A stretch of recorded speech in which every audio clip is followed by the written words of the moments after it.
Okay, we're live. Right on. Welcome. Oh, it's 8:02. How'd that happen? All right, May 23rd, 2023, Tuesday. I'm Mark, your host, coming to you from Baker's Green Acres here in northern Lower Michigan. Um, the town I live in is Marion.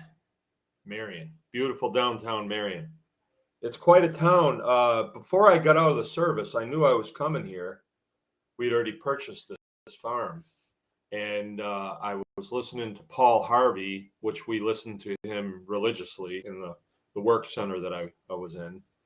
And he says, Marion, Michigan. I said, what?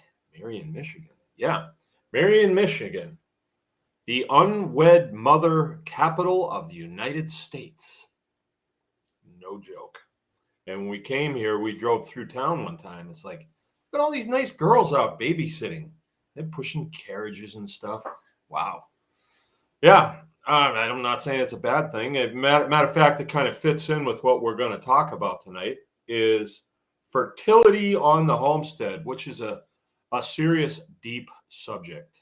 It really is a deep subject.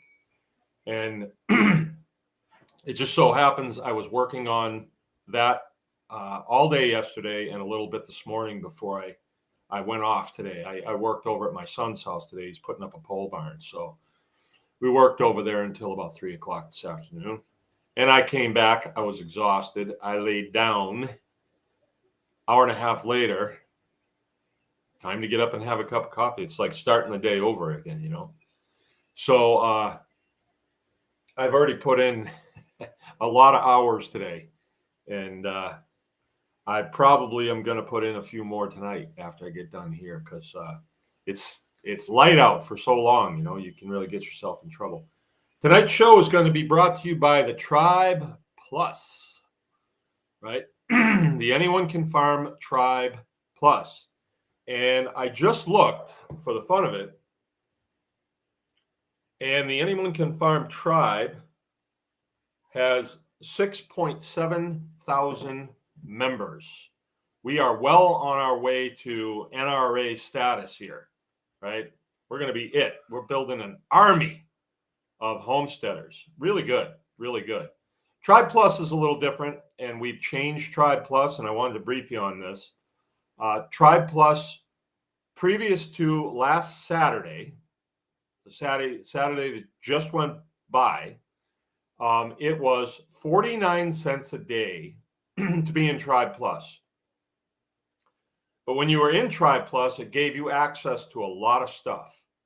And I went on, I do this periodically, but Jill asked me if I would just review the website.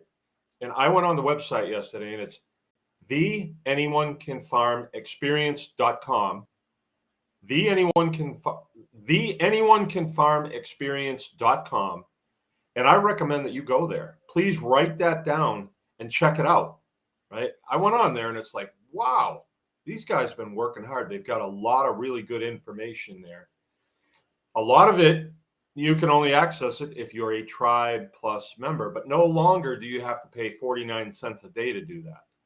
You can pay 14 cents a day. So I talked to you a lot about fortifying your position, right? So in order to do Tribe Plus, like in order to do a fencing course and post it,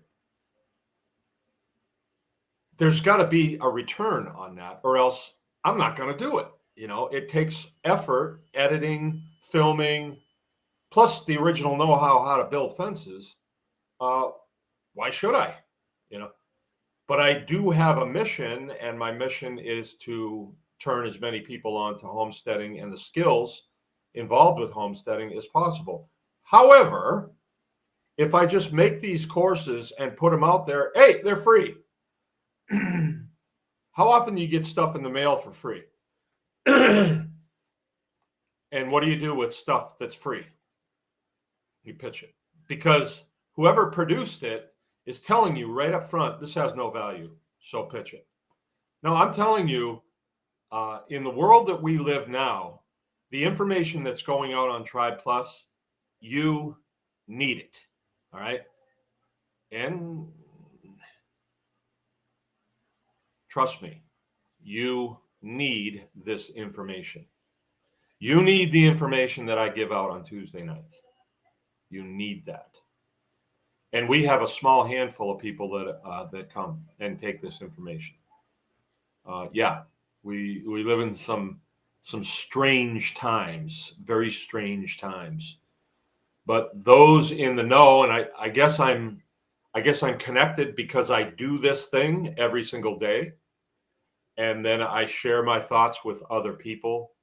And there are a lot of people right now, as Mr. Salatin has said, the homesteading tsunami, right? What, have you ever seen a tsunami? It's just this wave that comes in from the coast, and it's coming in from the ocean, and it's coming in towards the coast, and it's not moving especially fast, but it's huge.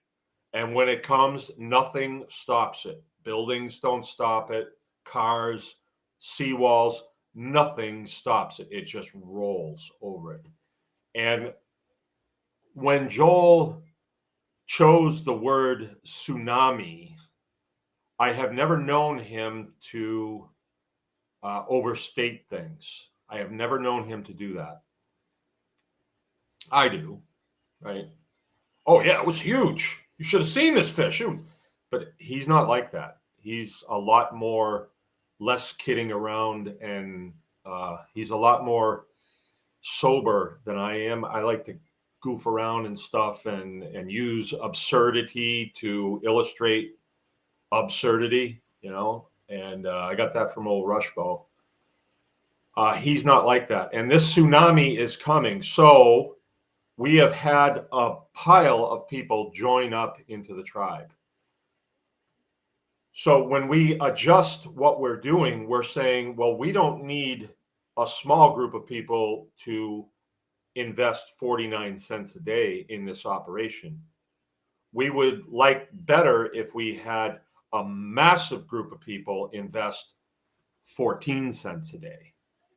And the reality of it is if that doesn't happen, if there's no return on the investment that we make, as a family into this, well, it's not going to happen, because my son Joe, he's got to make a living for his family.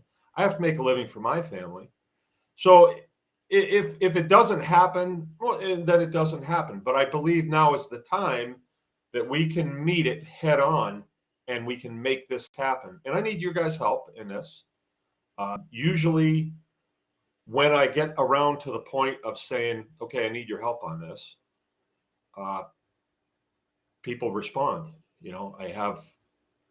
I've paid into that account quite a bit in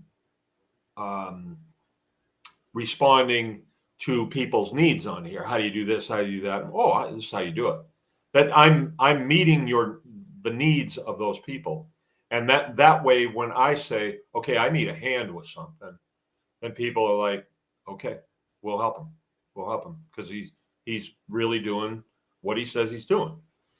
So that's where we're at right now. Tribe Plus has been reintroduced, and the information that was behind the paywall is still there. It's added to all the time, and I add to it, Jill adds to it, Joe adds to it. It's constantly being added to, and we would really like to get to the point where we have enough people in Tribe Plus where there's a good amount of funds where Joe can not have to do real estate photography and wedding photography, that he could work for the Anyone Can Farm experience full time, and maybe even have an employee or two, so that all of the needs of people for homesteading, all the information is being accumulated there. There is a finite amount of information. There is. But it's going to take a long time to get it all stacked up and cataloged there. So when you're a new homesteader, say 5 years from now, a new homesteader comes in, and on the Anyone Can Farm Tribe, people are saying, "Oh, I saw a great video on this. It's on Tribe Plus. It's 116.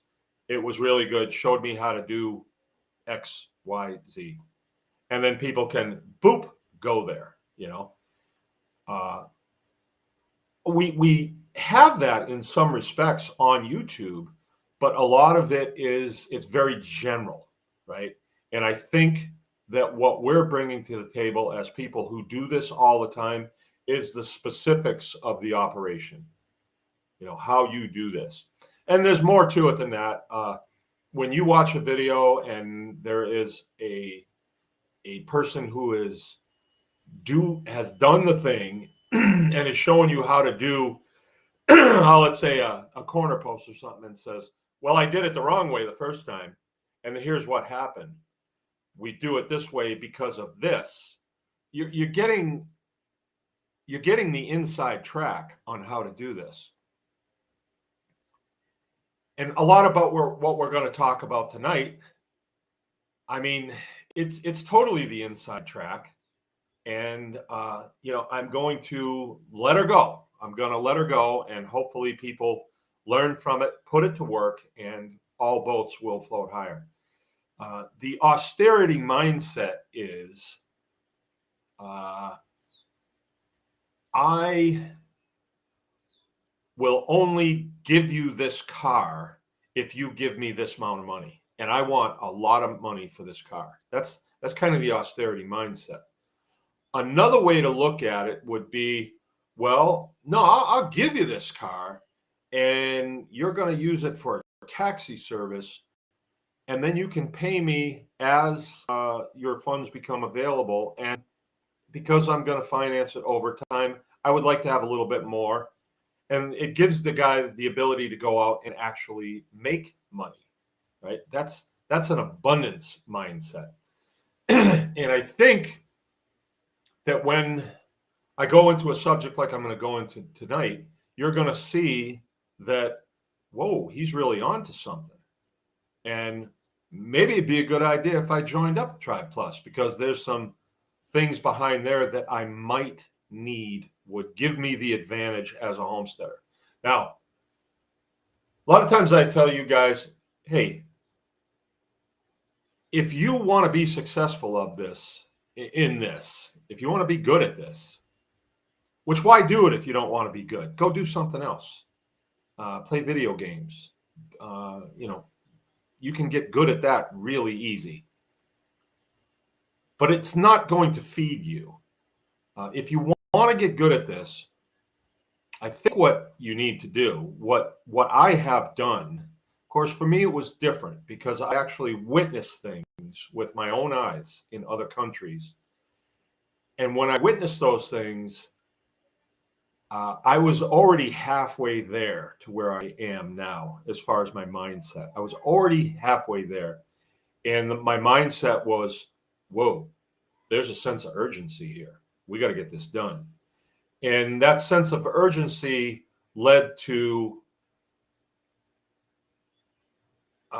being open to different ways of looking at the things that were presented to us all the time.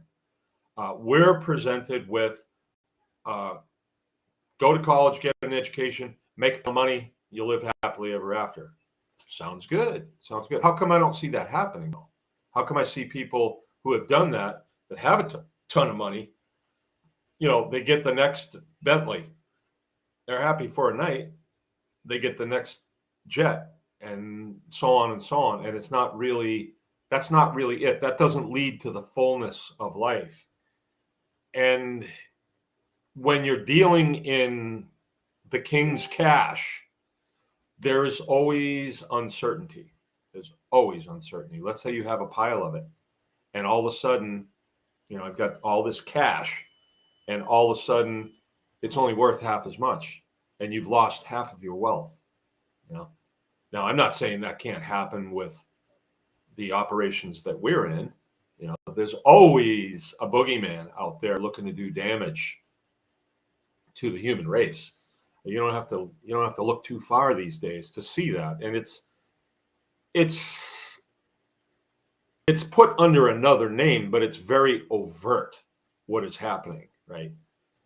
And I think if you look at it properly and you say, well, geez, what can I do? Well, you probably ought to get more self-sufficient. That way it doesn't affect you as much, right? And we saw that with the Wu flu. If you could stay home and continue to work, you had a farm and you just had more people coming to you because they wanted your beef, pork, and chicken. Whoa, your business got better. Hey, I think I'll milk, 5 cows instead of 2. Why not? I think I'll milk 10, and so our mindset changed because of that. But I was already halfway there anyway. Really, what it comes down to for the human species is food, water, and a warm place to crawl in at night. That's really what it comes down to. And if we can provide those things, I think we're going to be in a lot better shape than if we are just working for money and then we take that money and exchange it for food, water, and a warm place to sleep. That's my thought on this. Anyway, don't need to go down that road. We're going to talk about fertility on the homestead tonight. It is a deep subject. It's really one of these, another one of these things that you go into it and it's like, how come we're not talking about this? Well, we're not talking about this because we don't need to. You can go down to the store and you can get a bottle of micro grow or quick grow and spray on your garden and voila, you've got it. And, there's been some great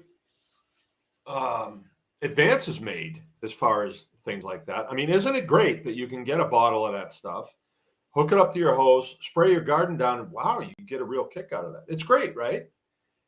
Yeah, I guess. But is that how we want to proceed always? And is whatever we're putting on there, is that really what we want to be ingesting? Is that what we want in our biosphere? Do we know what's in there? I mean, do we want it in our soil? We've got a whole herd of little microbiological organisms that live in our soil. Does it work for them?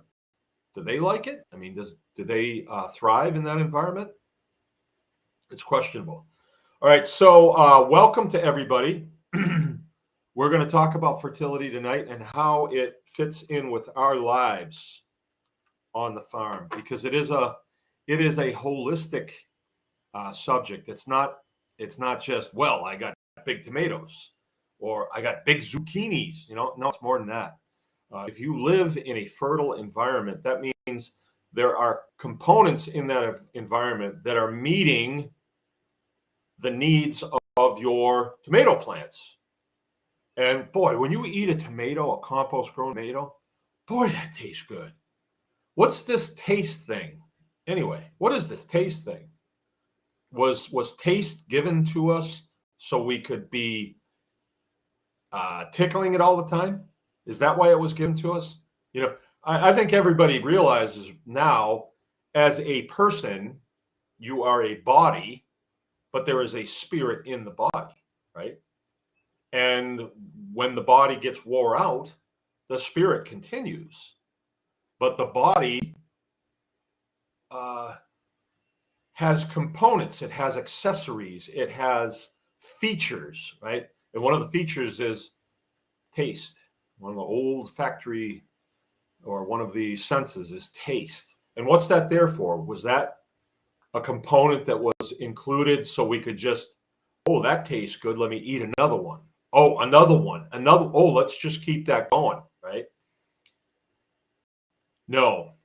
And I think we know the answer to that, but it has been abused, hasn't it? Like, because if you take something like a Cheeto, there is really no food in there, and they spray some stuff on it that will fool your taste buds into tickling that part of your brain that, ooh, good, it tastes good, right? Whereas if you cut into, like I just did, a grass-fed steak that was kind of rare. Mine was, but we were eating outside, and it was too much of a jaunt to go back in the house to put some more flame under it. And plus, I had this to do tonight, so I would just cut it into thin strips, and it was cooked on the outside, but it was pretty much raw on the inside. Put a little salt on that, eat it, and my senses are like, this tastes good. Now, why are my senses saying this tastes good? Because my body needs it. My body needs it. And whatever's in there, whatever's in that grass-fed beef, has the nutritional value that meets the needs of this body. And so the indicators go off that tastes good. Okay, keep eating it. Let's say I went out to the road and there was a road-killed deer out there. And I'm real hungry, and I look at it, and it's, and I cut into it, and I take a big chunk, put it in my mouth. Ugh, doesn't taste good, but I better eat it. No, you spit it out. It tastes terrible. Your receptors are saying, no, this does not work. Abort, abort, abort. So that's the sense that says, get rid of it. Or if you went out there and you needed to make a salad and you pick some poison ivy, don't eat that. Don't eat that. That's no good. You pick some lamb's quarter and you chunk a big bite of that off, and it's like, wow, that tastes good. Why are we not eating this? Really, the only reason you're not eating lamb's quarter because you don't see it at the store. And you know why you don't see it at the store? Because if they had it at the store, then you'd say, hey, this stuff grows wild in my garden. They call it weeds. And you might learn something. You might get turned on to, you mean there's other stuff out there that I can eat? Yeah, there is. And it's actually grown where? In a fertile environment. In a fertile environment that will meet your needs. So I made a video a couple days ago. Maybe it was yesterday. Yeah, yesterday. And I was spreading compost on the grass that's around the house, the lawn, right? And I know in farming circles, organic people especially, or permaculturalists, some of them, they'll be like, oh, that's terrible. That's terrible because, look at all that tillable land that you're growing grass on, and you're wasting gasoline on your mower and stuff. Like that's not, I don't agree with that at all. The lawn we keep it low so that the insects move away, right? So we don't have an environment that's full of mosquitoes and ticks, right? We keep it low. That it looks nice. It's a nice environment. It's very fertile. And then we use the lawn, right? We walk on it. We have picnics on it. My kids play on it. My dogs are laying on it all the time. It is a fertile that's there, and it leads to ground, which is very important. We have to ground ourselves all the time. As much as we possibly can, we have to ground ourselves because we are a body that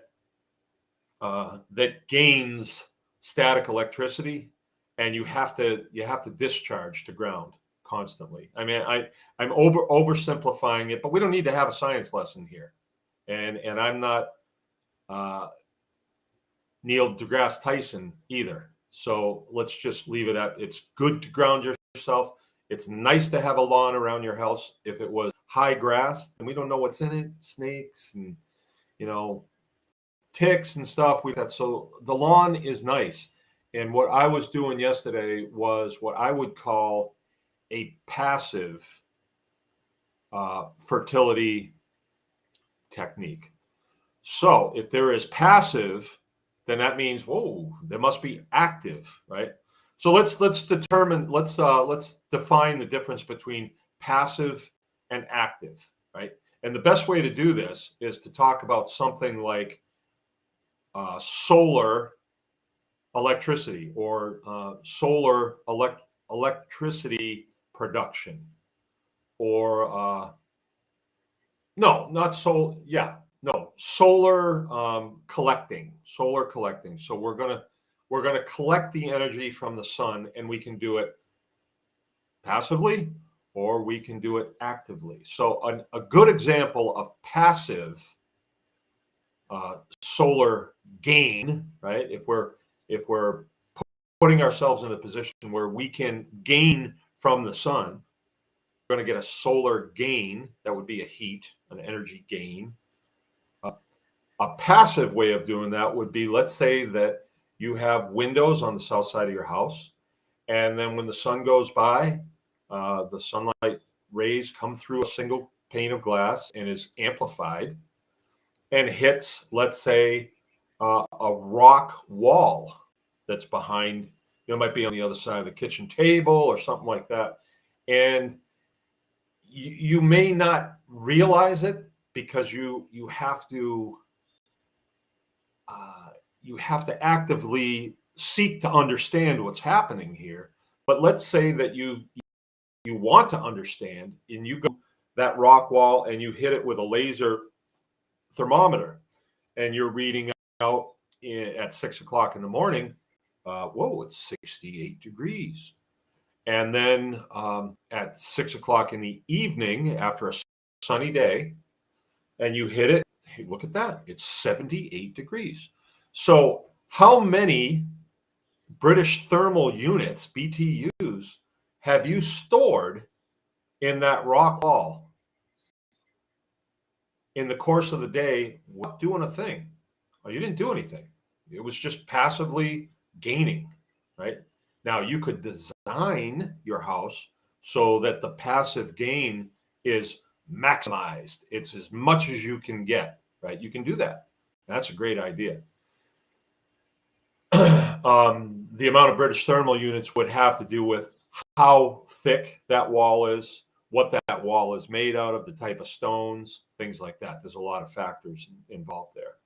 But that is a passive form. Now, what would be an active form? An active form would, okay, so you've got these solar cells on your roof. There's many different kinds, but let's say this is a kind that you have a reflective surface, and then you have black tubes in there, and you have a pump inside the house that's pumping water up through there. And then the water comes down, and the water goes up there at 68 degrees, and it comes down 84 degrees and comes into the house. And then you have a radiator, and then behind the radiator you have a fan that blows that heat off into the room.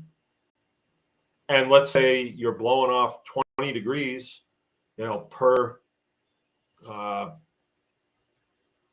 or 20 degree gain per 15 minutes. That's going to build up in the house. If the house is insulated quite well, you could build up more than you need, and therefore you'd have to slow the pump down or slow the fan down or bypass the hot water to the outside, something like that. That would be an active form of solar harvesting, solar gaining. All right. So I hope that's clear. A passive and an active. The active ones take involvement. You got to be involved in that. The passive one, you're involved when you design it. Of course, sometimes you build a house, and I didn't even think of that. You didn't even think of that when you built the house. But sure enough, look at this wall here. It gets pretty warm. And then during the night, you turn the thermostat, and the warmth in those rocks radiates into the room, and you're actually you're not heating the house, but you're making it so you have to provide less auxiliary heat into the room. Okay. So let's talk about active fertility management and then passive fertility management. An active form of fertility management would be this is me. Let's go pull soil samples and see we're deficient in. And you can pull soil samples, you can send them off to Logan Labs, and they will send you back what they feel you are deficient in order to do what? In order to grow. You would have to tell them, well, we're in the vegetable business. And they'll say, what kind of vegetables? And you'll say, we grow zucchinis. So they'll say, oh, well, you're deficient in this, but lay it on heavy with this because zucchinis like this. Oh, okay. You do that, you get massive zucchinis. Of course, you get massive zucchinis in there, but let's say you're a strawberry farmer. There's things that strawberries require that they something else, and I don't want to say because I'm not really in that business, although I do grow strawberries, but I don't want to say because I don't actually know. I don't want to say something that goes against something that somebody is actually doing that knows. Because I was going to say, if you grow strawberries and asparagus, they need different things. So fertility is going to be the ability of the environment that we're in to meet the needs of what is living in the environment. Now, on my homestead, well, who lives here? Well, there's billions and billions and billions, probably trillions of microbiological organisms. I don't even know how many. It's extremely diverse group of plants and animals that live in the soil that you need a microscope to look at. And I guess you would have to trust the science on that. But do we know how they really work? I don't know if we do, because I hear scientific evidence that they work one way, and then this guy over here will say, oh, no, that's not it. It's all about light. It's not about frequency. It's about light. Okay, so I don't know. But as a farmer, I'm concerned with the outcome. I'm concerned with the outcome. So what are some of the outcomes I look for in what I do? Okay, like my primary here is my children, my wife and my children. And when I look at my kids and they have shiny hair, sparkling eyes, and good attitudes, I know that the environment that they're in is nurturing them. Yeah, and I learned that a long time ago. A woman that was the wife of an Army officer that I knew said, oh, look at your kids. Look at their eyes. They're sparkling and their hair so shiny. Their nutrition is really good here. I never thought about that. We were just growing the garden because look at the money we save when we don't have to go and get it at the store. We weren't really doing it for nutritional purposes. We were still eating at Burger King. Let's get a treat. Let's go to Burger King. Yeah, I was still doing that when I moved to this farm. No joke. And now I eat a Subway sandwich and it destroys my mentality. It destroys it. Although, if somebody offers it to me, it's like, oh yeah. And while you're eating it, oh yeah, this is good. This is good, isn't it? Then the next day, no, it's not. It's definitely not. It's not like it's going into this environment, and all of the people down in there that are the workers in this body are saying, what are you doing?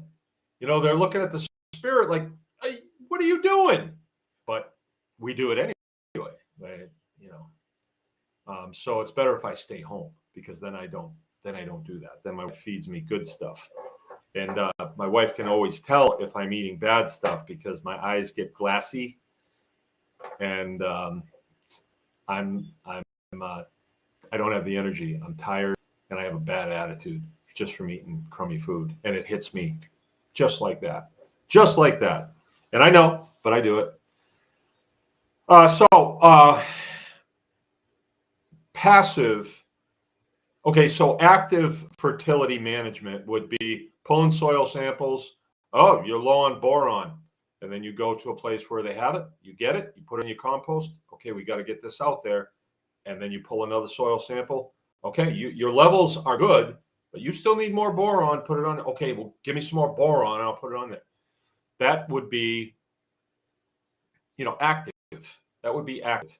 And there's way more going on there than anybody could know, because you pull a soil sample in the fall, that environment is different in the fall than it is in the spring.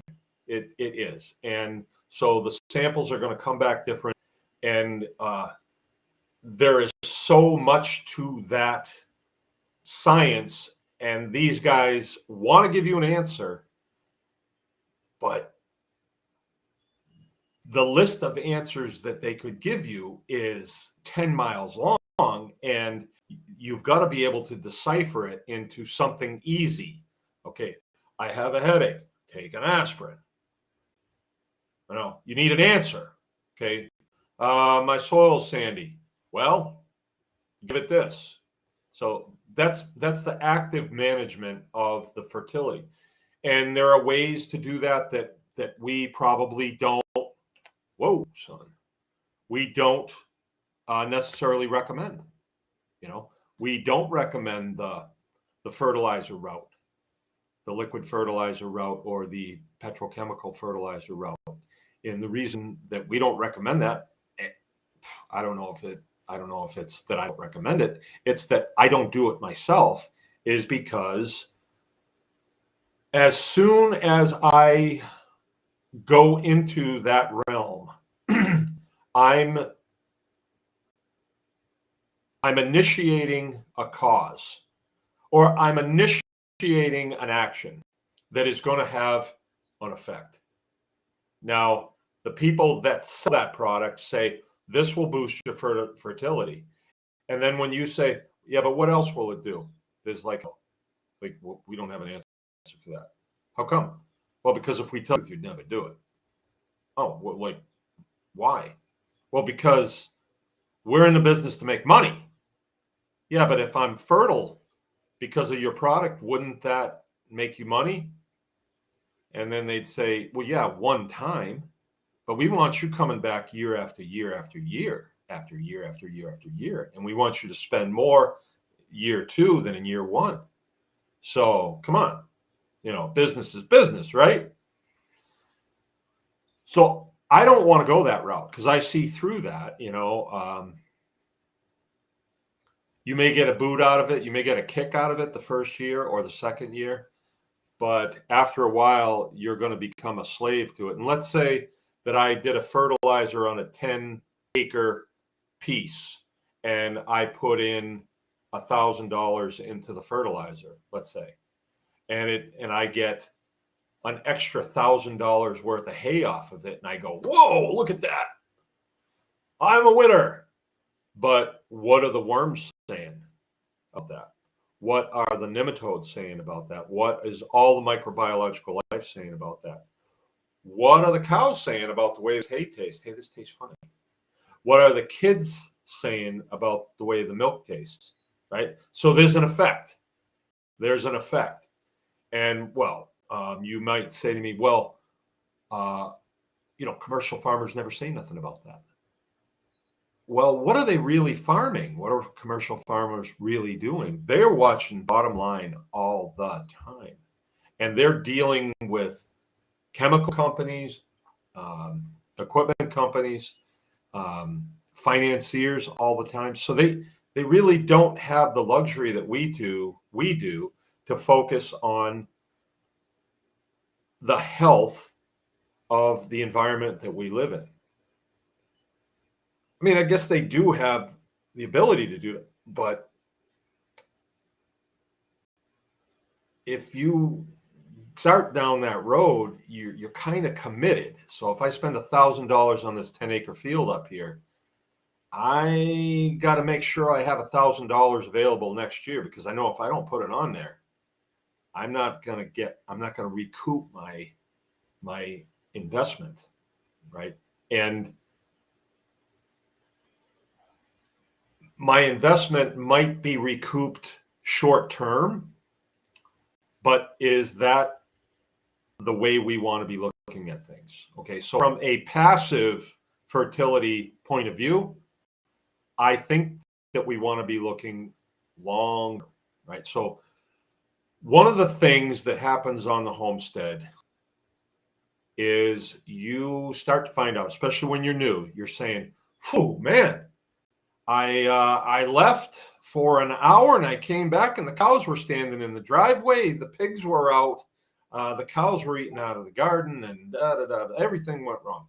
And I remember hearing people say that. We deal with that a lot on Wednesday nights, our consulting call. It kind of is like a support group, because people say, "Oh, this is what happened," and then there's older people or more experienced people saying, "Oh yeah, that happens. Don't worry about it. Keep going. Keep going. Here's the fix on this, but keep going. Don't give up." Problems are part of it's part of the seasoning process of the homesteader. You've been there. You've gotten your red badges of courage. I get them all the time, and how when you've arrived is when your blood pressure doesn't go up when you see the cows in the wrong field. And they're a half a mile away, because my property is a half a mile deep, and I know there's a gate about this wide that we leave open so the deer can walk through it, so the little ones don't get stuck in the fence. Those cows get out, they get into that field, and they see it. It's a mile away, and they see it. And I'm up here showing an Amish family around, and I see these cows see that. And there they go, right for it. They wind up in the swamp. Oh, then we got a rodeo trying to get those cows back. So anyway, my blood pressure doesn't even come up. I said, "Jim, jump on your motorcycle. You got to you got to intercept those cows before they make it to the gate." And so boom, because he realizes, what we're up against too if they get through that gate. And so he gets down there and shuts the gate in the nick of time.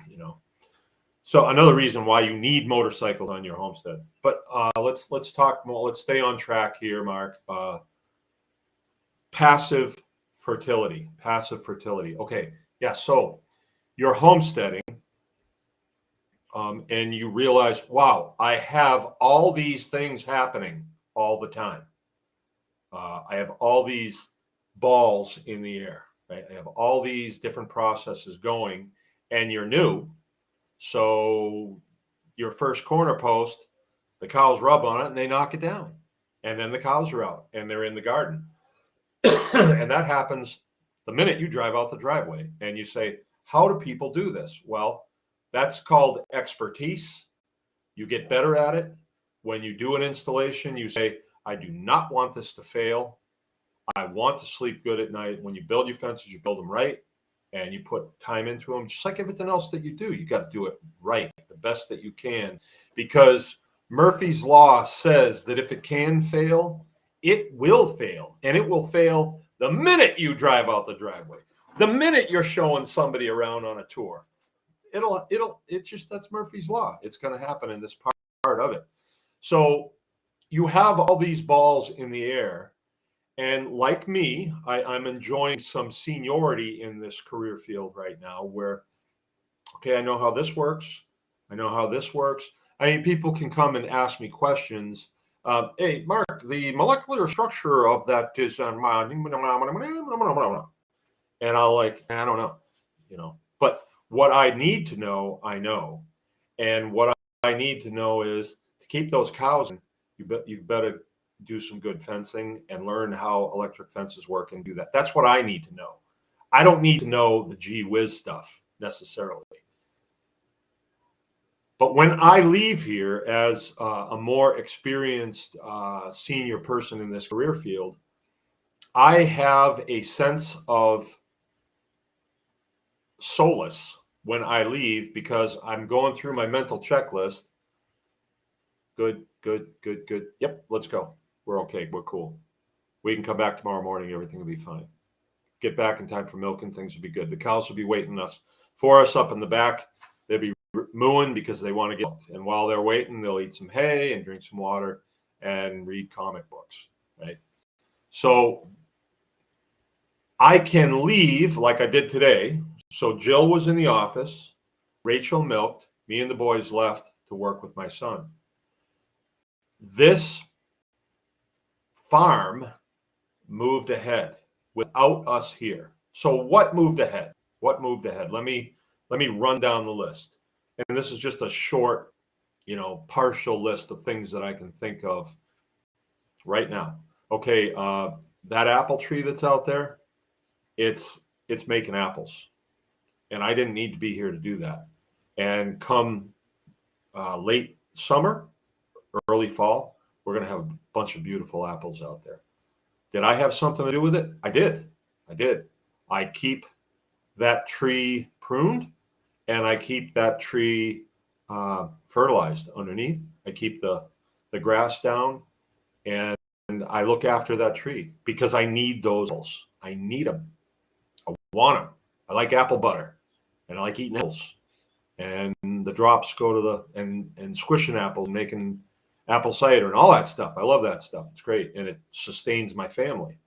There's a lot of nutrients that are in those apples that we need. We need those apples. My mouth is watering thinking about those apples right now. And why was I designed with this mouth-watering feature by talking about apples? It's because my body is sensing that there's something there that I need. Prove me wrong. You can't. I could be making the whole thing up, but it sounds good, doesn't it? So passively, we have things going on here without me being here. I have a field that's got daikon radishes on it. It all went to seed, but the stalks are really stretching out. So I'm going to let them go until they start getting too woody. And I think tomorrow I'm going to turn pigs on them. But I wasn't even here today, and they were growing. My cows were making another 12 gallons of milk. Okay, Rachel milked them today. We're getting 12 gallons of milk a day. And then they went back out to the field, started eating again, and they were contained because of the fences that we built 10 years ago, and they're walking around eating grass. They are eating grass and not keeping up with the growth of that grass. It is growing faster than they can eat it. This is we're entering what's called the spring flush. So here in Michigan, we had plenty of rain. Now we had 78 degrees today. So the grass is just pumping out of the ground. I should be cutting hay anytime now. I got to think about that because anyway. What else was happening? Okay, I've planted several fields here in forages for the pigs and the cows, and they're up about this high. I don't need to be here for that to happen. So things happen once I set them in motion, and they're gaining, right? There's a gain, like I talked about, a solar gain. When we plant a field with turnips, let's say, and the whole field gets covered with turnips, and you have a bloom coming off of it that's 4 feet high, it is full of nutrition for whoever wants to eat it. And the pigs, you turn them into it, and they devour it because their bodies are telling them, this is good for you to eat. If you filled that field with banana peels, you turn the pigs in, and they would be screaming at you for food because they don't like banana peels, right? They don't need what's in banana peels. Imagine that. It comes from a totally indifferent environment, and we bring it here, and then the animals that are here don't want it. But we eat it. I don't know. Probably because we put it on our cereal. We don't eat cereal, by the way.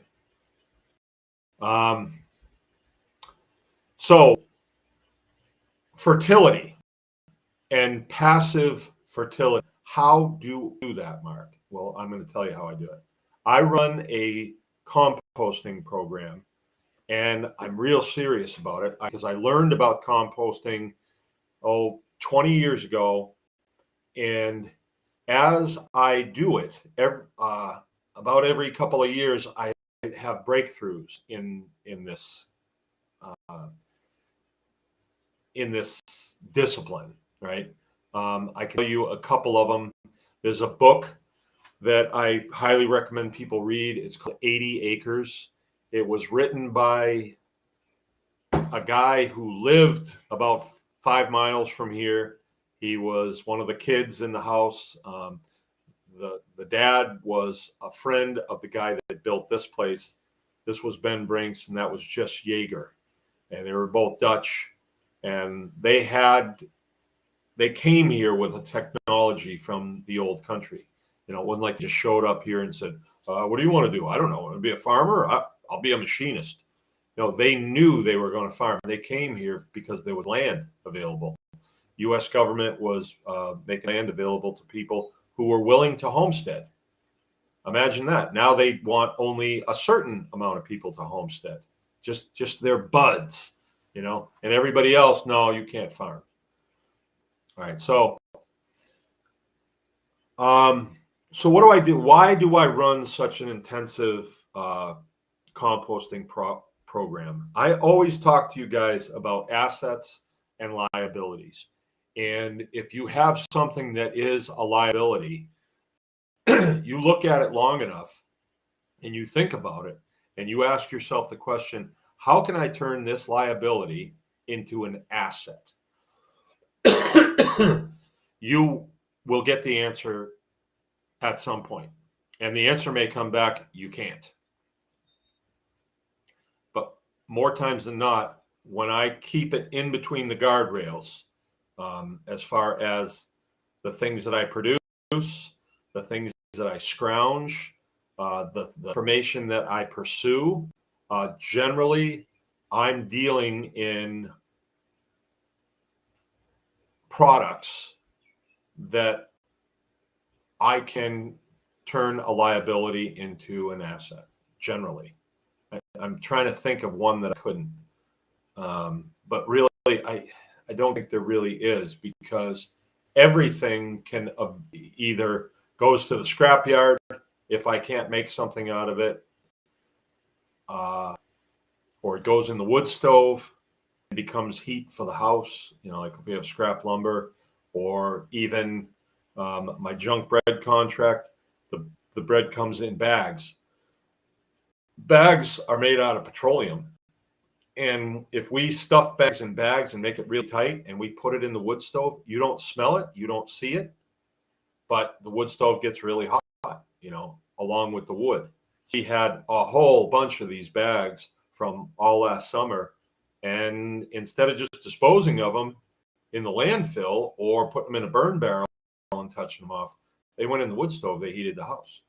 So you can't say you get a gain out of that, because the BTUs that were released into the house did not have to come from the cordwood that I purchased, right? So I did get a gain. I turned that liability into an asset. It might not be, it's not huge, but I didn't say it was. And your liabilities can be small liabilities that can add up if you leave them to be liabilities, and can become a big liability.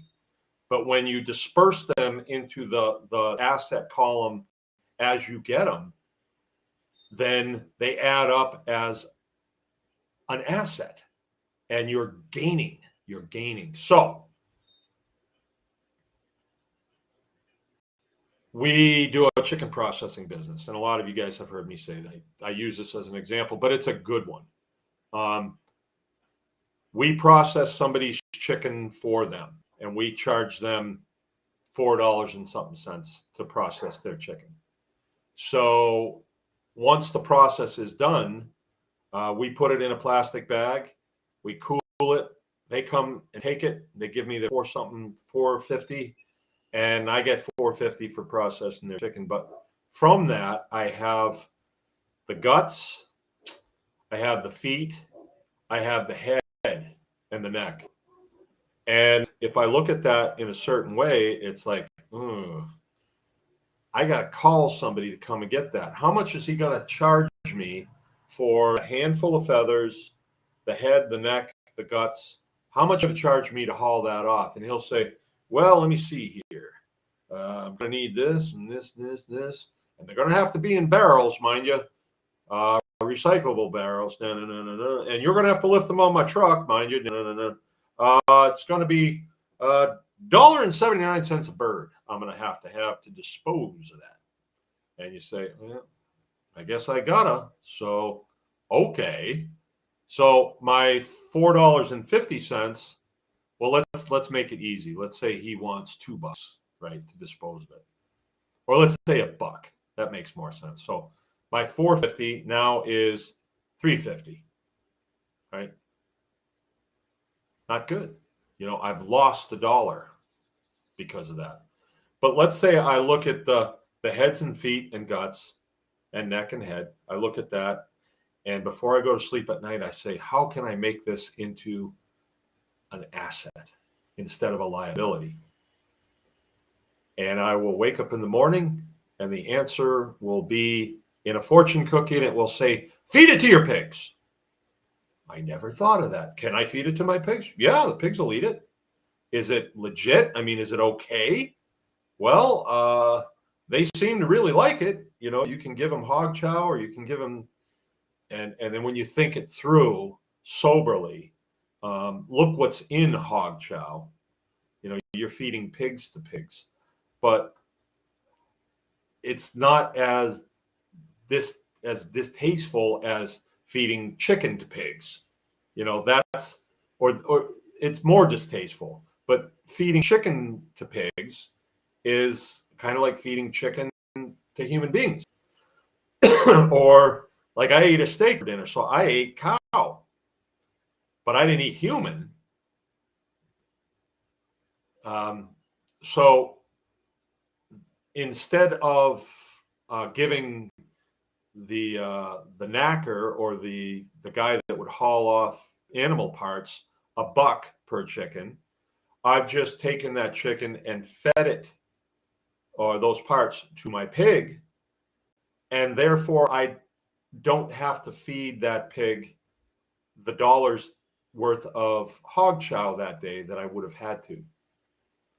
So I've not only saved $1 by not having to give it to the hauler offer guy, I've made $1. So that $4.75 or $4.50 to process that chicken, I'm actually making $5.50. Actually making $5.50 because I've fed somebody else's heads, feet, and guts that I would have had to pay to get rid of to my pigs. Okay, that's good. Well, what do you do with the feathers? The feathers, make pillows.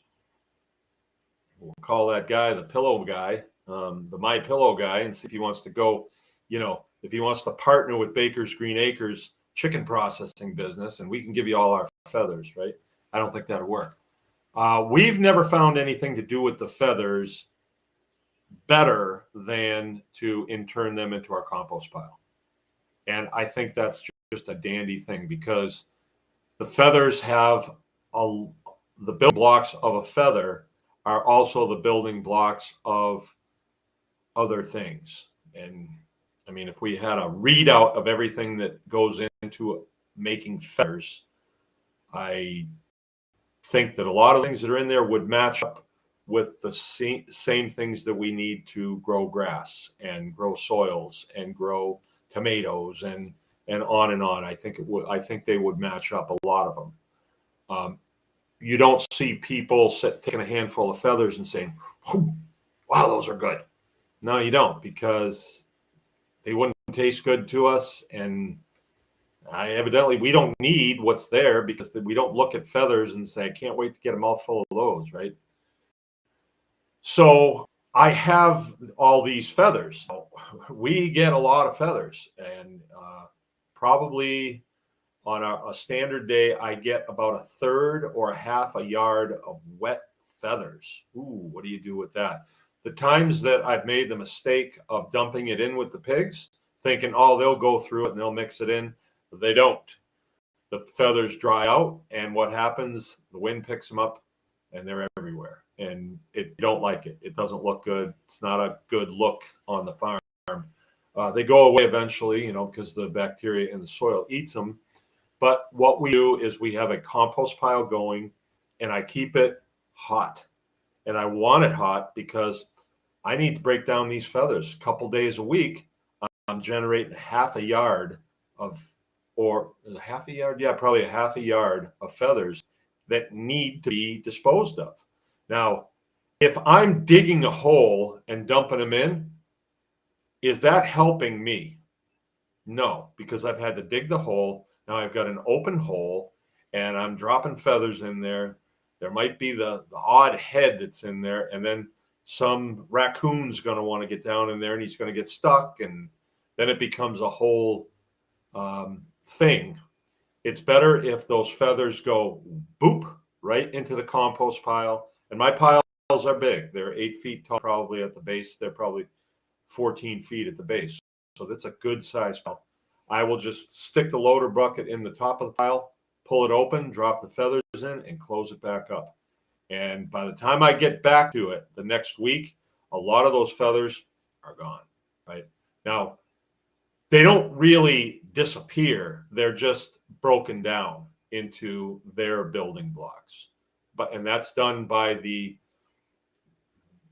microbiological life that is propagated in that compost pile.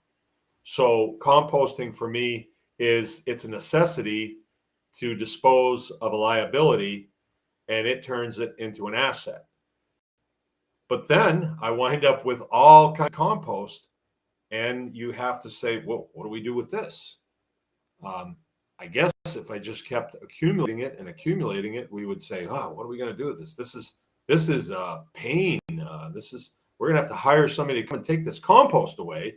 Aha, we use compost. So let's build us a compost spreader. Where are we going to spread this? We'll spread it in the fields. We'll spread it on the lawn. We'll spread it in the gardens, right? We have more compost than we need. Probably not. I mean, because I got a lot of fields. I'm never going to cover them all with what I generate here. But you see that my cows manure here, and that manure plop on the ground, we look at that, it's like, well, somebody's got to get rid of that. We need to hire some people to come in here and get that manure out of here. No, that's good stuff. Bring that over and put it in the compost pile. Okay. And then we put that on the hay fields. The hay fields produce more hay, more grass. So we have more hay, so we can have more cows, and they can poop more, and we can make more compost. And you see how this system increases. It increases every time you cycle it, right? And that is a principle that is not part of modern farming thought. It is not there. It is not. And why? If let's say my farm friends to the north here, way to the north, that are milking 2,500 cows. Let's say they said, boom, let's have a composting program. Hey, we can borrow all kinds of money from the USDA. I'm sure they wouldn't mind if we purchased a compost turner. USDA would say, that's not on the list of approved things you can spend this phony money on. Well, what can we spend it on? You can dig a big pit and fill it with concrete, and then you can put the manure in there and then fill it with water. You can build a big well to fill it with water, and then you can load it in tankers. You can run it on the roads and irritate everybody and spray it on the fields. You can do that. Okay, then I guess we better do that. And that's what they do. But let's say that they could think for themselves, because their money was their money and they weren't, involved in a system where they're doing what they're told by their government. I mean, that is the definition of fascism, is privately held, government controlled. How do they control these guys? They're the ones paying the bill. So they tell them what they're going to do. And this is how they tell them they're going to do it. Well, why does government not tell them to use more sustainable practices? That's easy. Government is not there for all the things that they claim they're there for, like protecting the environment and all that good stuff, keeping people safe, keeping people healthy. No, that's not what they're there for. They are there to promote uh, businesses that they can get that that they can get kickbacks from. That's what they do. That is why they're there. So there's always this rotation between government and these huge corporations, like Dow and Monsanto and all that. So let's say the USDA, there was somebody at the USDA and they had the ability to change things, and they say, hey, you know what, you guys, don't do those pits anymore. Don't fill those pits with manure and water, and get rid of those tankers. Melt those things down. Get you a good composting program. Haul all your manure out. Let's get it in compost piles. You could probably set aside about 5 acres to compost all of that stuff. And then you can start spreading compost on your fields, and you won't have to rely on petrochemical fertilizer that is killing all the life in that field. I mean, you can still use a little Roundup here and there if you want to, but you don't have to. You could use, there's other methods that work just as well or better than chemical farming. There's mechanical farming that works really good. That's how they did things for forever. Chemical farming is relatively new. And then you wouldn't have these chemicals running down into the rivers, which the government is there to protect against, but they actually just green light it and say, no, it's okay. We're the government and it's okay because these guys are doing it. And those chemicals, they're made at the factory down here, and they, our boss worked on it. Yeah, we got a good thing going. So that's what that's all about. And that's not what we're doing. What we're doing, we want to get the environment that we live in to be really fertile and increase as time goes by. Now, we set this in motion with a plan, and then we add to it whenever we can. We're always augmenting it. Do we need to? Yeah, we do, because we are going to constantly be generating manure. We're constantly generating other forms of carbon that we need to dispose of. Do we want to just pile them up someplace? I go by farms, even farms close here, and they've got a massive pile of manure. And they're just waiting for somebody to come and take it. Like, they don't do anything with it. And it's a shame. But,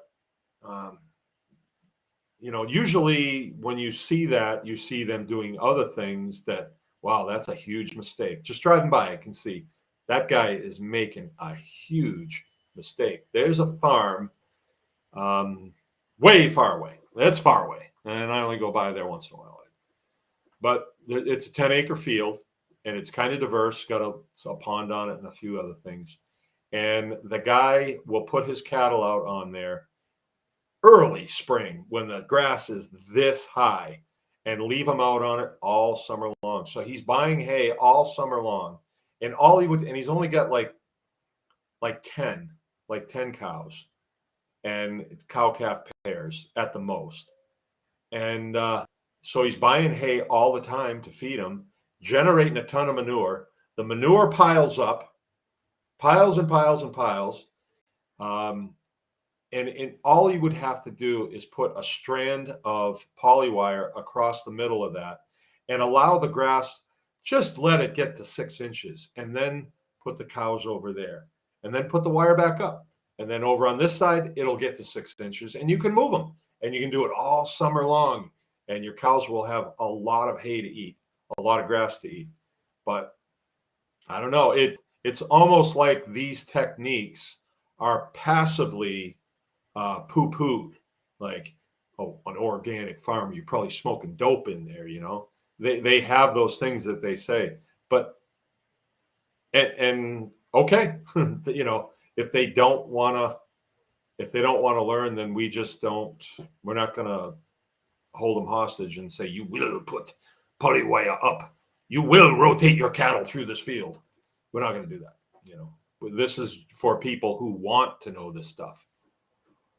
All right, so I better look and see if there's anything that's been said here. that I have missed.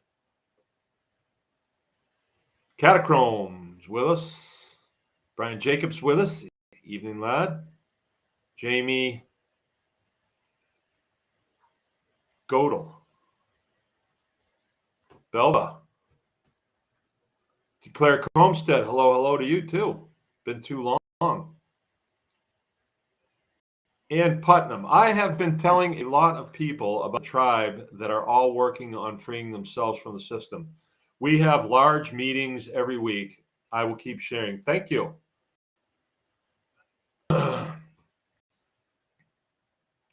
I actually just shared the July 7th event complaining about their willow to someone complaining about their willows. They have a large farm, and I think they would definitely put free tree foraging to use. Yeah, that's. I mean, we're planting corn when we could be planting.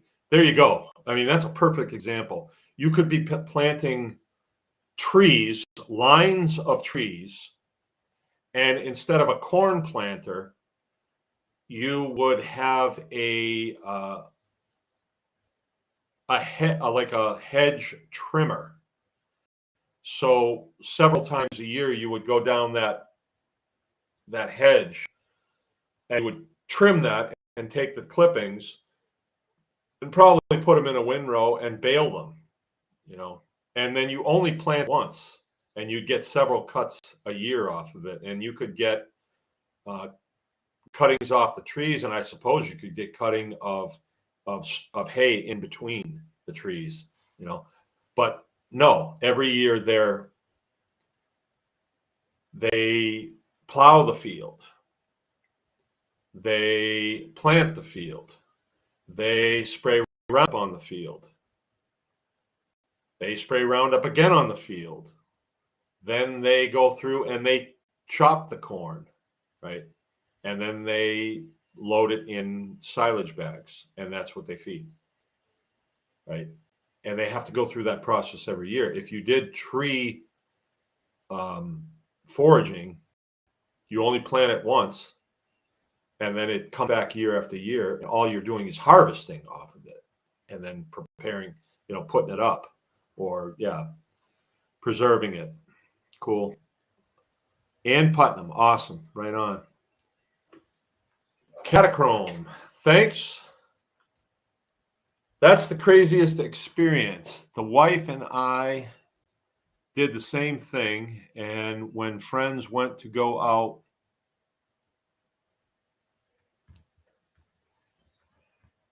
what the heck's going on here? Oh,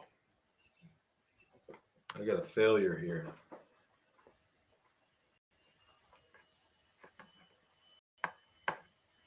Oh, I see. That's why. All right. I couldn't get close enough to read this. That's the craziest experience. The wife and I did the same thing. And then when friends want to go out and the place ends up being really greasy or just poor food quality, our bodies revolt later. Yeah. You just get to having fun. Yep. Heinz 57 is with us. And saying, I traveled this past weekend and even tried to eat. Excuse me. Fly in my mouth, I think. Tummy was still not happy. I brought food except dinner, which was just enough to upset and was nicer Italian restaurant. Yeah.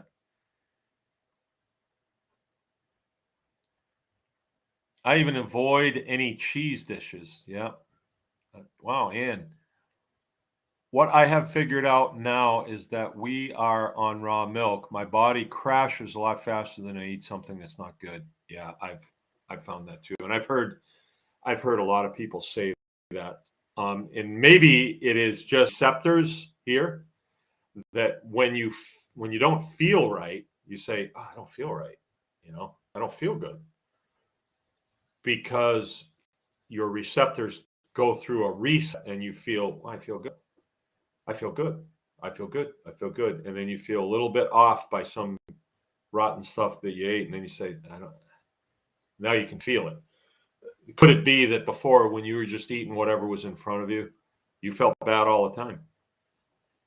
We went to a thing, and the main dish was pizza that they brought in. And I ate 3 pieces.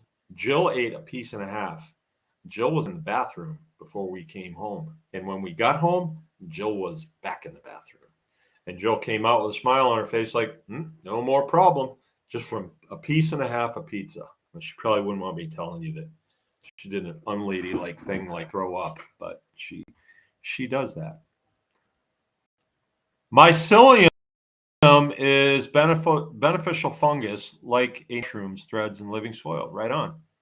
Ballistic. I just bought a 10-acre organic farm. I have never grown anything in my life. I feel like I am drinking through a fire hydrant, trying to learn everything. We move on Friday. Wow, what an adventure. Ledsky, what an adventure. We'd like to know more about that, like where and all that stuff. That sounds like a lot of fun. And I would just say to you, take it a step at a time. My father used to say to me all the time, take it as it comes. Just take it as it comes. Don't overthink it. As a matter of fact, if you just try to keep your mind clear, and when you go there, if there's a place that you like, like a tree or something, a place of solitude, and you can be there with a significant other or others and your family, just go and be there and let the place get used to you, because you're the invader. All the little people that live there, they don't know you. You tread lightly for a while, actually. You tread lightly is what you need to do. I've told you guys before, I don't know how this works, but I can come outside in the morning and I know if something's wrong. I can feel it. And I don't really know where I feel it. Something gets my attention. Yeah. And you after a while, by just seeing something that what goes with that something. Like there is an ear movement of the pigs that goes with a feeding frenzy. And if there's a feeding frenzy going on in the morning, there's a suspect cannibalism issue going on. Suspect. It does happen. And for whatever reason, you'll have a sow and then she decides, oh, what a nice group of little babies that I have. I think I'll eat one. And when she does that, she says, oh, that was really great. I love you too. So I'll just eat you too. And they seem to move their head up and down quite a bit. And so you see ears flapping in a certain way that you don't see any other time. And if I see a flap, my eyes are open and I'm over there. And every 5 years, we'll go through something like that. And it seems like, I've asked around, and I'm sure people on here are saying, oh, that's because there's not enough protein in their feed. That's why they're eating their babies. I've heard that a lot. And we've even said, well, we better do something about that. So we would make sure they got a big protein supplement. And it didn't make any difference. Didn't make any difference at all. It happens in the summertime. It happens in the wintertime. It'll happen with a sow that has been a really good sow for 5 farrowings, and all of a sudden she decides she's going to eat one of her babies. So, it just happens. But you see certain things, you feel certain things. I'm not sure if I covered everything on the passive fertility, but passive fertility is done by composting. And composting is an ongoing process. You don't compost for a year and say, oh, well, we're done with that. We've got that behind us. It's not like building fences. You build fences, you should be building them for your lifetime. Well, we're done with that. No, passive fertility is something that is ongoing. And it falls under the category of fortifying your position because you want the environment that you live in to meet the needs of the species of animals and plants that you're growing, because after all, they're going to become part of you. So ultimately, wind up with you. And if you're an organic grower, or I don't know, I don't even like to say organic grower because that's a certification with the federal government now.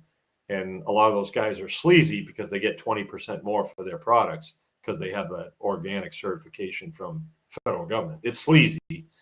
But let's say you're a conscientious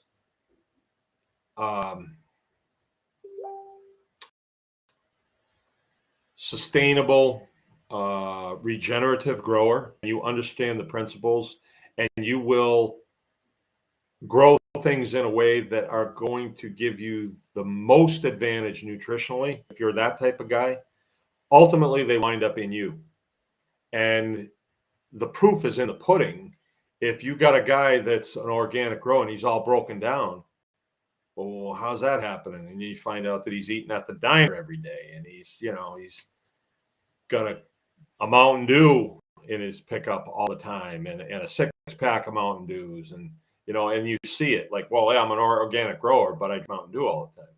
Well, there's some inconsistencies there. I might not really want to take advice from you on organic growing or health management, because really your homestead is an extension of you, and you manage it. And in so doing, you're managing your health and the health of your family, the health of your children, your wife, and all that stuff. So that's why fertility is a huge subject. It's a huge subject. If you were to consider what we've just said, first thing in the morning, and you applied it to every move you made during the day, things would change. You would make different decisions based on what you're doing. If you take what I'm saying about having a composting program and you say, he's right, I need to do that, and I am right about that, I'll be dogmatic about that, you would look at everything differently. And what I mean by that is you'll be driving down the road and you'll see these really nice homeowners that are sweeping up all this refuse from their yard, all these leaves and stuff, which are organic, the trees and stuff. And they're stuffing them in these really nice bags, and they leave them for you right out by the road, nice and stacked up. Hey, you mind if I take these? I don't care who takes them. I just don't want them. Then you look at those and they have value. You could go to Home Depot and you can buy peat moss, or you can just pick up these bags of refuse that these guys have left out for you. You'll see the guys that are, let's say they got to trim the power lines on your property, and they're going to chip up all those branches. And you could say to them, hey, you could pile them there if you don't mind. And they're like, well, yeah, we'll haul them off if you want. No, I don't mind. I could use them. You look at them differently because they've got the components in them that you need for the building blocks of your homestead. You just have to know how to break them apart. We talked last week about, we were talking about assets and liabilities and scrounging, which, everything's connected. Everything's connected. We're categorizing things because we're teaching, but you find out after a while, well, scrounging is actually connected to composting, because when I see stuff, it's going to either go in the wood stove, it's going to go on the scrap pile, it's going to go in the compost pile, it's going to go, you've got to put it someplace and utilize it there. So believe it or not, you'll be driving down the road and you see a fresh killed deer in the summertime and you say, I could use that. A lot of nutrient there, a ton of nutrient there. I may not want to eat it, but my pigs would eat it. I don't do that. I don't, just because the reason I don't do that is because you're supposed to notify, in the state of Michigan, you're supposed to notify law enforcement that you're doing it. And if you're calling them 15 times, if you make the blotter 15 times that you've called and you've said, I'm picking up a deer, so people are going to start asking questions. And I don't need that. I don't need that questioning. So I just don't do it. Sure, we shoot deer all the time, and we take off that deer what we want. The pigs get the rest, and they enjoy it. They really enjoy it. So nothing goes to waste. But what was I saying about composting? Oh, like last week, when we were talking about scrounging, I scrounge from a mill, an Amish mill that makes pallets, and or they make the materials to make pallets, and so they wind up with these piles of cutoffs, and over the years they've separated the cutoffs into hardwood cutoffs and softwood cutoffs, because for whatever reason people think softwood is like, well, I can't have anything with softwood. I can't burn softwood. That doesn't burn. Now there's this massive pile of softwood that nobody wants, and then I swoop in and I say, how much do you want for that? He says, I'll give you a really good deal. I just need it out of here. And so I brought home literally, let's see, 12,000, so 6 tons of the stuff, right? 6 tons, 6 or 7 tons, and I have it up there, and we're making biochar out of it. And why am I doing that? Because biochar goes in my compost pile, and it extends the effectiveness of the compost. It extends it. It protects it. It makes it more durable, right? So I can spread my compost in the daytime, and because there's biochar in there, a lot of my organisms are protected in the sun. So that's why I do that. And when I was taking all that wood, a lot of times the Amish think, look at this dumb guy. Look at what this guy's doing. He thinks he's getting a deal on this. Well, I'm not going to tell him I'm making biochar, because then he'd make biochar. They usually, every now and then you get an Amish guy that will understand the principles of organic farming or regenerative farming, but lots of time it gets past them because they are wanting to get to the bottom line all the time. And an Amish guy come over here last night, wanted to visit, pulled up in his horse and buggy with 8 kids and his wife, introduced himself, and he said, come, I've heard you got quite the operation here. I'd like to look around sometime. And I said, hey, no problem. How about next Monday night? Like, yeah, okay, I'll be. So I thought we were going to sit at the campfire and visit a little bit. No, as soon as he gets here. So I'd like to see your milk house. How many cows are you milking? What kind of cows do you have? How do you manage your bull? How do you do this? How do you do that? He was just, all it was like a consulting. It was not a visit. It wasn't a visit. He just wanted to pound me for information, and I gave it to him. It's like, put a farm together just like mine and see how things go. I mean, there is room for many, many, many, many, many farms like this. And I think that we're going to need them in the years and months to come.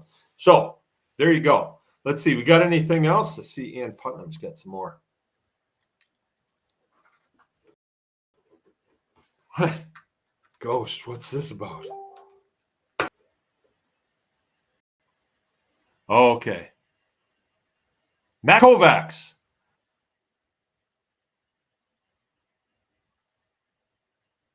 Oh, wait a minute. I missed something here. Okay, wait a minute. Let me back it up here. Oh, I missed a lot of stuff. Okay. All right. Stephanie Womack says, I am here because they are putting Moderna vaccines in the food supply now. Yeah, I've been hearing that. I've been hearing that. Don't put anything past them. They are not there for you. They are not there for you. And when you think they're sitting around a boardroom table and somebody says, well, you can't do that. These people are all on board with whatever is floated because it's all about their shareholders making money. Okay, Ledsky, Northern Alabama. I really want to do poultry, meat, chicken. I just worry about getting into too much. Well, maybe you shouldn't do it because worry is a bad thing. We moved to a 30-acre stand, just getting started with gardens, maybe proteins, pork, chicken next. Way to go. Way to go. Alabama has great farms. I live on the Georgia-Alabama state line. Yeah, that's where Andy Zumwalt lives in Marion, Alabama, or Greenbow. It might be Greenbow, Alabama. All right. Rick Flair is saying, look up, boycott Target. Christians and others are taking a stand. Well, I'll tell you what, I'm taking a stand. No more Bud Light for me. That's funny. That's really funny. I went in a Target in Great Falls, Montana, 1 or 2 times, and it was like, I don't need this place. And I never went back in. And then I heard the Target was starting to let boys go in the girls' room and girls go in the boys' room. Didn't matter. I wasn't going there. I wasn't going there, and I'm not going to go there now, right? It's sort of like the thing with Bud Light. Like, I think I had a Bud Light once. I think I did. I really do. And somebody shared one with me. And I was like, yeah, I'll never buy this. And so when they put that kid's picture on the Bud Light can with all the rainbows and all that stuff, I didn't care. It doesn't affect me, right? But I can imagine that people who were really into Bud Light, and when they're in the break room at work, and it's like, hey, what kind of beer do you drink? Well, I drink light beer from Miller. Oh, you, one of those guys, huh? Well, I drink Bud Light. No. They're really dedicated to Bud Light. Got a tattoo of Bud Light. They would be devastated when there's a picture of that guy on the Bud Light can. That's devastating to them. But to me, it was like, who cares? I'm not biting on that. That's stupid. It's they ran an op and it bothered people, but it didn't bother me because I don't use that stuff. But people that use that stuff, they deserve to be bothered by it. Is the way I look at it, right? Same thing with Target. What a dumb store. The things that they've done is just outrageous. So I don't use it. We used to go to Gordon Food Supply in Cadillac. We don't go there anymore because they had an abusive guy working there during the mask thing. And we don't forget that. Like, their management wouldn't take direction from the customers. Hell with you. Hope you go out of business. We just won't use you at all. Right? So there's a way to work these things. Okay, I'm not going to boycott Target. Yeah, okay, I'll boycott them. Okay. Matt is saying, Ledsky and Stephanie, look, Mark and I up in about January for a nice workcation. A work vacation? Ann Phelps, Ann Putnam. Organic is really not organic. I will say we put up organic farm, do not spray signs because the county came and sprayed our ditch. It's $10,000 to register your farm as organic. Yeah, and why would you do that? Why would you do that unless you were going to send stuff into like New York City and get 30% more? I would never do that. I wouldn't want to come under anybody's third-party certification.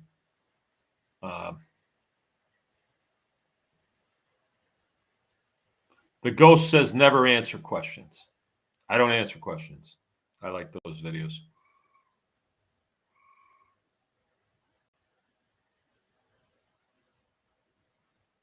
You should only be asking as king. Jesus said he is the King of Kings.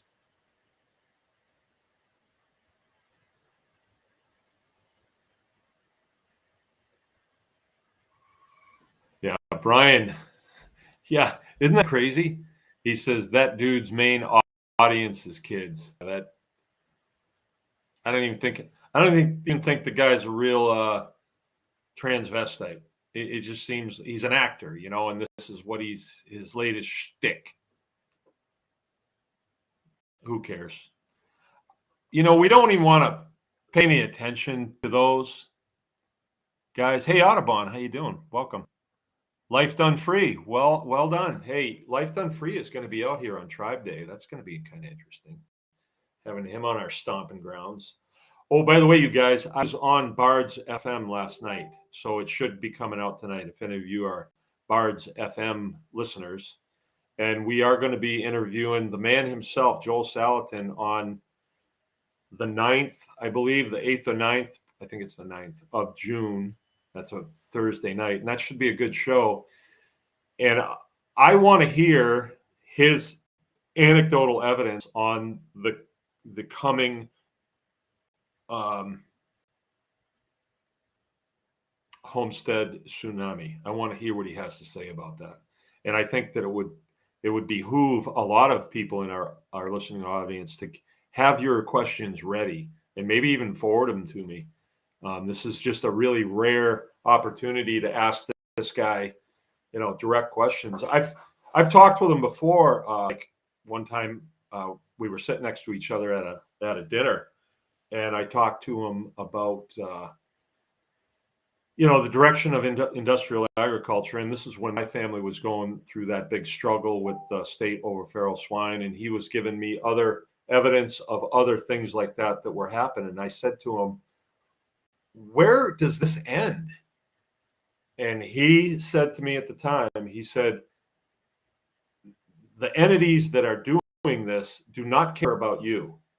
They are fighting each other, and they are on a race to the bottom.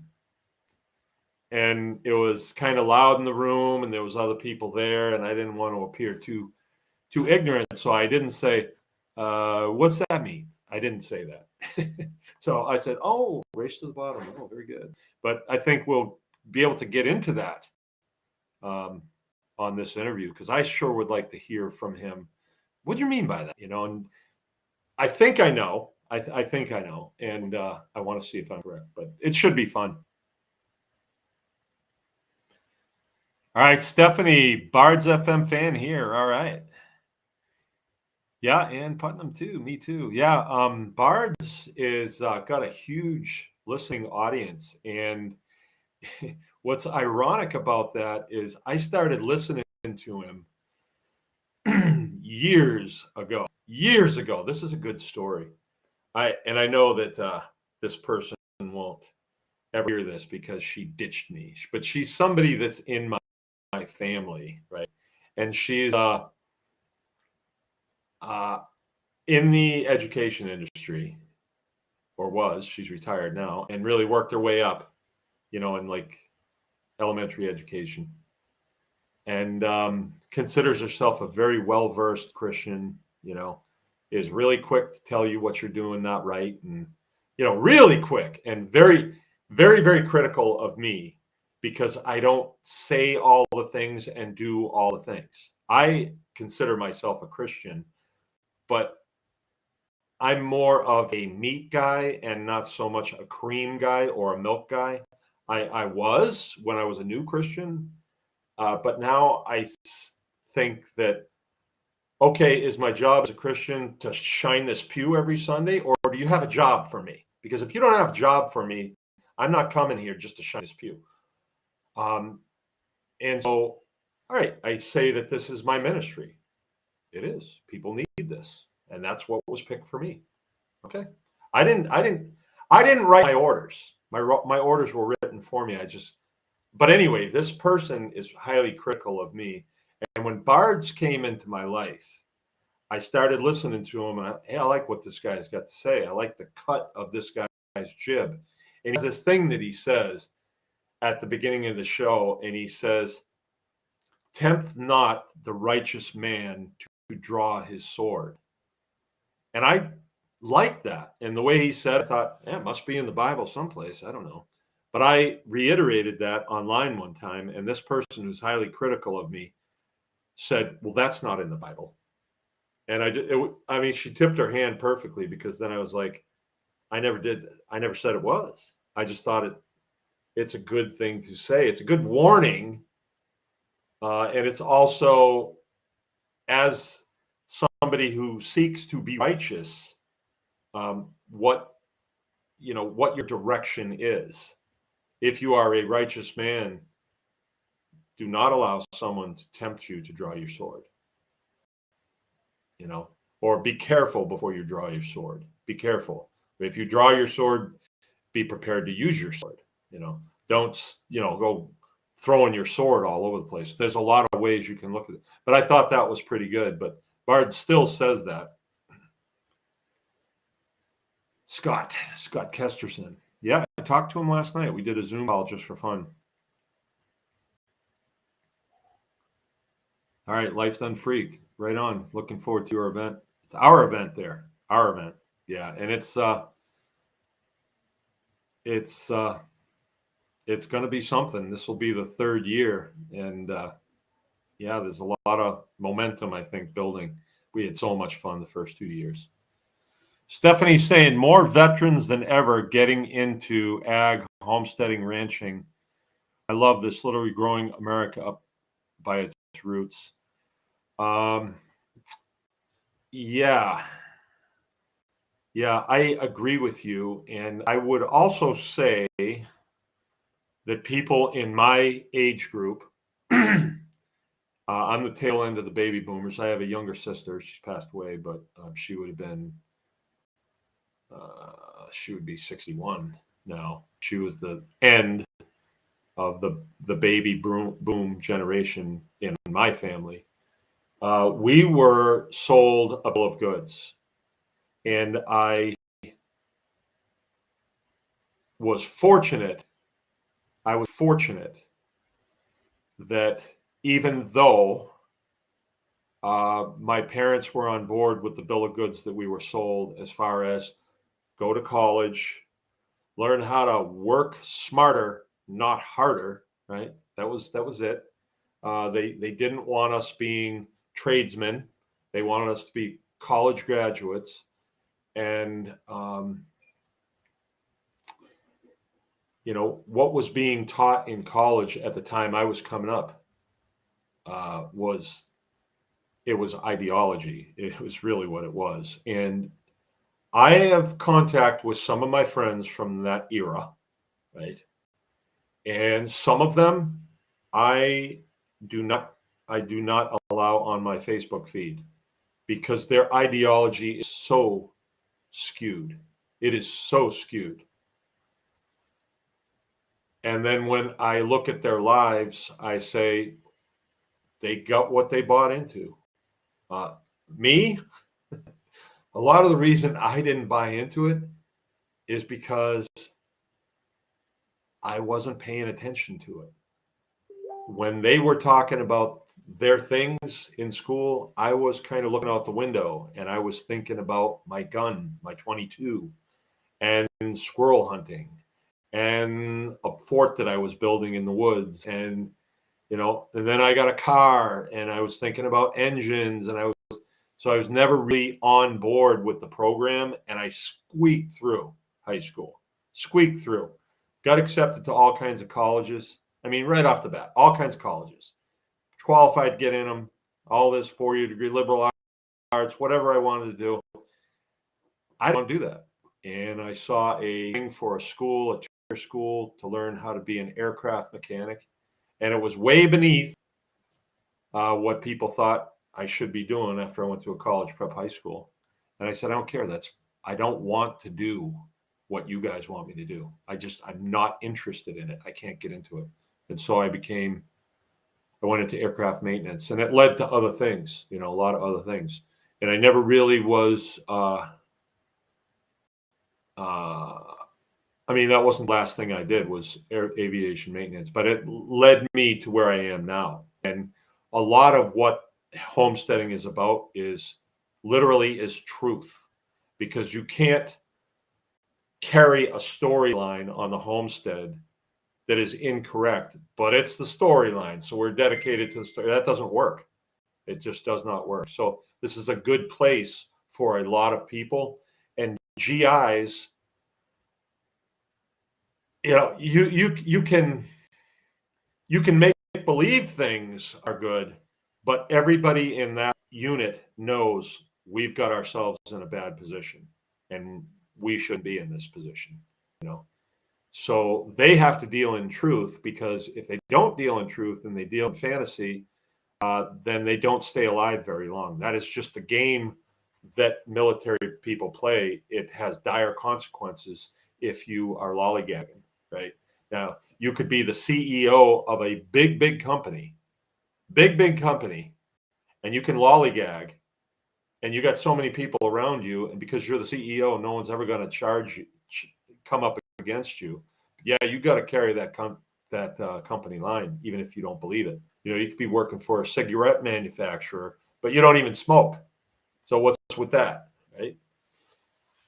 Anyway, yeah, I've things didn't turn out for a lot of those guys, and I'm glad to be where I'm at, and I'm glad to be with the people that I'm with. All right, that's why you get a lot of veterans coming into farming, and as our world is changing, as our society is changing, we are coming away from that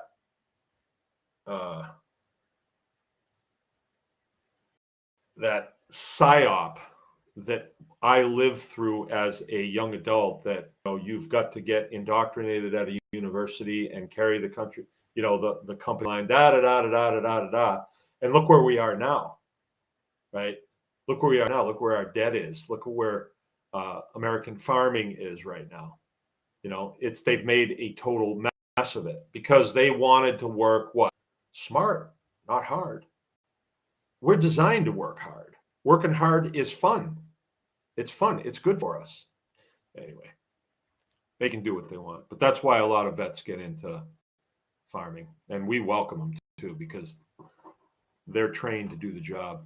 A lot of them. Not all of them, but are trained to do it. They can take it. Okay, we're going to get going. I'm going to end the stream. Hour and 47 minutes.